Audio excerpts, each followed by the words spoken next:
Chennai super Kings का ये 12वां Indian premiere league season है और 11वीं बार प्लेऑफ में पहुंची है। 2020 आईपीएल सीएसके के लिए किसी बुरे सपने से कम नहीं रहा था। महेंद्र सिंह धोनी की कप्तानी वाली टीम प्लेऑफ की दौड़ से बाहर होने वाली पहली टीम बन गई थी। इस सीजन में धोनी ने दिखा दिया कि क्यों उन्हें दुनिया के बेस्ट कप्तानों में शुमार किया जाता है। धोनी की अगुवाई में आईपीएल 2021 में प्लेऑफ में पहुंचने वाली पहली टीम सीएसके बन चुकी है। चेन्नई सुपर किंग्स ने सनराइजर हैदराबाद को 6 विकेट से हराकर प्लेऑफ राउंड में एंट्री करने वाली पहली टीम बन गई है। चेन्नई का टॉप 4 में स्थान अब पक्का हो गया है। चेन्नई सुपर किंग्स ने अब तक के लिए 11 में से 9 मैचों में जीत हासिल करी है और इस तरह से चेन्नई पॉइंट टेबल में 18 अंकों के साथ टॉप पर पहुंच गई है। चेन्नई सुपर किंग्स से हार के बाद सनराइजर हैदराबाद के कप्तान केन विलियमसन का गुस्सा फूटना स्वाभाविक था, क्योंकि उनकी टीम अब ऑफिशियली तरीके से प्लेऑफ की रेस से बाहर हो चुकी है और प्लेऑफ से बाहर होने के बाद उन्होंने महेंद्र सिंह धोनी और उनकी टीम को लेकर एक ऐसा बयान दे दिया जिसे सुनकर हर कोई हैरान रह गया। और खुद महेंद्र सिंह धोनी ने इस मैच के बाद क्या कहा, प्लेऑफ में पहुंचने के बाद धोनी का क्या बयान आया है, वो भी हम आपको बताएंगे। तो आइए जानते हैं इन दोनों कप्तानों ने इस मैच के बाद क्या कहा। साथ ही में हम आपको बताएंगे कि किस तरह से चेन्नई सुपर किंग्स की जीत ने चेन्नई सुपर किंग्स को तो प्लेऑफ में पहुंचा दिया, लेकिन बाकी टीमों का बेहाल कर दिया। पॉइंट टेबल में सारी बाकी टीमें अब मुश्किल में नजर आती हैं। बाकी टीमों का पॉइंट टेबल में क्या हाल है और क्या है पूरा पॉइंट टेबल, आइए जानते हैं इस एक खास रिपोर्ट में। लेकिन वीडियो में आगे बढ़ने से पहले अगर आप भी हैं चेन्नई सुपर किंग्स के बहुत ही बड़े फैन, तो वीडियो को लाइक करके अपना सपोर्ट जरूर दिखाएं और चैनल को सब्सक्राइब करके बेल आइकॉन को जरूर दबाएं। खैर आइए पहले तो जानते हैं कप्तान महेंद्र सिंह धोनी ने क्या कहा, उसके बाद जानेंगे केन विलियमसन ने क्या कहा, उसके बाद जानेंगे पॉइंट टेबल का हाल जो धोनी की टीम ने बाकी टीमों का किया बेहाल। हमें खेले गए मुकाबले में 6 विकेट से जीत हासिल करने के बाद धोनी ने कहा, ये प्लेऑफ में पहुंचना बहुत ही मायने रखता है, क्योंकि पिछली बार हमने कहा था कि हम मजबूत वापसी करना चाहते हैं, हम इसके लिए जाने जाते हैं और बहुत कुछ दांव पर लगा था। आप हमेशा गेम नहीं जीतेंगे और पिछली बार काफी चीजें हमारे पक्ष में नहीं गई थी और ये महत्वपूर्ण है कि हम बहाने ना बनाए। हमने इस साल ऐसा किया है। विंटेज स्टाइल में छक्का लगाकर मैच खत्म करने वाले धोनी ने आगे कहा, लड़कों ने मोमेंटम बनाए रखने के लिए अच्छा प्रदर्शन किया। उन्होंने खेल के सभी विभागों को संतुलन में रखने की जिम्मेदारी ली। इसके लिए खिलाड़ियों और सहयोगी स्टाफ को श्रेय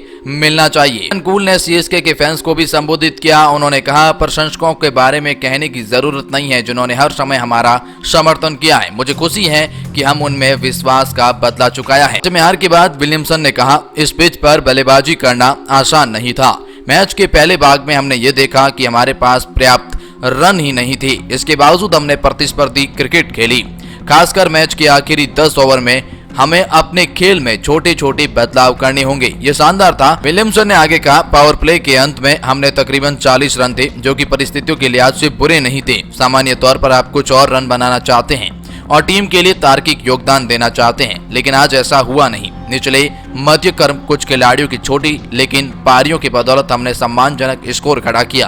खैर अगर आप पॉइंट टेबल की बात करते हैं तो पॉइंट टेबल में सबसे पहला नाम तो चेन्नई सुपर किंग्स का ही आता है। चेन्नई सुपर किंग्स ने 11 मुकाबले खेले हैं, 9 मुकाबले जीते हैं और 18 पॉइंट के साथ में पॉइंट टेबल में ऑफिशियली क्वालिफाई करने वाली चेन्नई सुपर किंग्स पहली टीम बन चुकी है। ऑफिशियली अभी तक एक ही टीम क्वालिफाई कर पाई है और उसका नाम चेन्नई सुपर किंग्स है। वैसे देखा जाए तो दूसरे पायदान पर दिल्ली कैपिटल, जिसने 11 मुकाबले खेलकर 8 मुकाबले जीतकर 16 पॉइंट के साथ में दूसरे पायदान पर है और इस टीम का क्वालिफिकेशन जगह भी लगभग पक्की है, क्योंकि आईपीएल के इतिहास में कोई भी टीम 16 पॉइंट से प्लेऑफ की रेस से बाहर नहीं हुई है। और वैसे भी अभी बचे हुए 3 मुकाबलों में से 1 या 2 मुकाबले तो बड़े आसानी से दिल्ली कैपिटल जीत लेंगी, यानी कि अब यूं कह सकते हैं कि ये 2 टीमें प्लेऑफ में जगह पक्की कर चुकी है। भी जाने से पहले कि आखिर तीसरे और चौथे पायदान पर किस तरह से बवाल हो रहा है और कैसे 4 या 5 टीमें लगातार एक दूसरे को बीट कर रही है, इसमें Royal Challengers Bangalore, Kolkata Knight Rider और पंजाब किंग्स का क्या हाल है,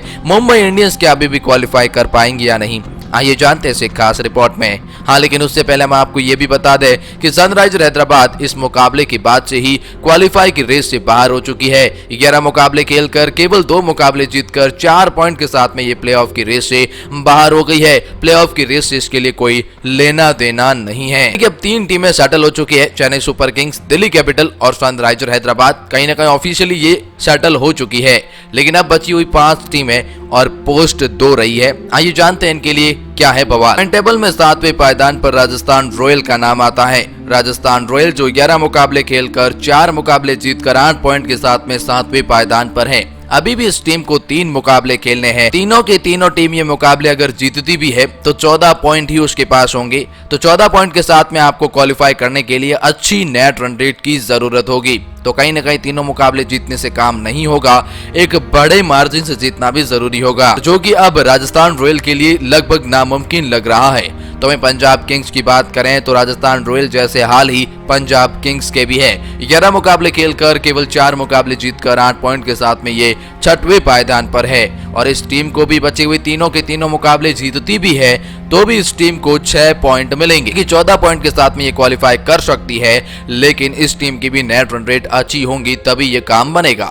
राजस्थान रॉयल और पंजाब किंग्स अगर मैथमेटिकली देखा जाए तो क्वालिफाई कर सकती है, लेकिन प्रैक्टिकली देखा जाए तो आईपीएल की प्लेऑफ की ये 2 टीमें भी बाहर हो चुकी हैं। प्लेऑफ से इनका भी कोई लेना देना नहीं है, क्योंकि अगर आप आगे के आंकड़े देखेंगे तो आपको पता चलेगा कि कौन सी टीमें क्वालिफाई कर रही है। वैसे हम आपको बता चुके हैं चेन्नई सुपर किंग्स और दिल्ली कैपिटल क्वालिफाई कर चुकी है। तीसरे पायदान पर सबसे बड़ी और प्रबल दावेदार रॉयल चैलेंज बेंगलोर है, जिसने 11 मुकाबले खेले हैं, 7 मुकाबले जीते हैं और 14 पॉइंट के साथ में ये टीम तीसरे पायदान पर खड़ी है। बची हुई 3 मुकाबलों में से अगर एक भी मुकाबला ये जीत जाती है तो ऑफिशियली तरीके से ये क्वालिफाई कर जाएंगी, और ऐसा तो लगता ही है। तीसरी टीम रॉयल चैलेंज बेंगलोर हो जाती है, लेकिन चौथी टीम के लिए अब 2 टीमें लगातार होड़ लगा रही है। कोलकाता नाइट राइडर जो 11 मुकाबले खेलकर 5 मुकाबले जीतकर 10 पॉइंट के साथ में चौथे पायदान पर है। नेट रन रेट भी इस टीम की काफी अच्छी है, यानी कि नेट रन रेट अच्छी होने की वजह से ये मुंबई इंडियंस से ऊपर है। अब इस टीम को बचे हुए 3 मुकाबले हैं और अगर तीनों के तीनों ये जीत जाती है तो ऑफिशियली तरीके से ये प्लेऑफ में जगह बना लेंगी। दूसरी टीम की नेट रन रेट के ऊपर डिपेंड भी नहीं होना पड़ेगा। लेकिन अगर मुंबई इंडियंस की बात की जाए तो 11 मुकाबले खेलकर 5 मुकाबले जीतकर 10 पॉइंट के साथ में ये पायदान पर है। कोलकाता नाइट राइडर्स से खराब नेट रन रेट होने की वजह से ये कोलकाता नाइट राइडर्स से नीचे हैं। तो अब मुंबई इंडियंस को भी बचे हुए तीनों के तीनों मुकाबले जीतने होंगे और तीनों के तीनों जीत जाती हैं तो प्लेऑफ की रेस में जगह बना लेंगी। अगर एक भी मुकाबला हार गई तो नेट रन रेट अच्छी होने की वजह से ये टीम क्वालिफाई कर पाएंगी। मुंबई इंडियंस की नेट रन रेट अच्छी नहीं है, बहुत ही खराब दिखाई जा रही है इस पॉइंट टेबल में। तो खैर कहीं ना कहीं मुझे लगता है मुंबई इंडियंस के लिए भी यहाँ से मुश्किलें बढ़ने वाली है। अगर कोलकाता नाइट राइडर बचे हुए 3 मुकाबलों में से 2 मुकाबले भी हार जाती है और मुंबई इंडियंस दोनों के दोनों या तीनों की तीनों जीत जाती हैं तो फिर ये चौथी टीम बन जाएगी क्वालिफाई करने वाली। अब जो होड़ है और जो रियलिटी है वो कोलकाता नाइट राइडर और मुंबई इंडियंस के बीच ही है, बाकी टीमें तो सेटल हो चुकी है। आप क्या सोचते हैं इस पॉइंट टेबल के बारे में? कमेंट सेक्शन में अपनी राय जरूर बताएं। फिलहाल इस वीडियो में इतना ही, धन्यवाद।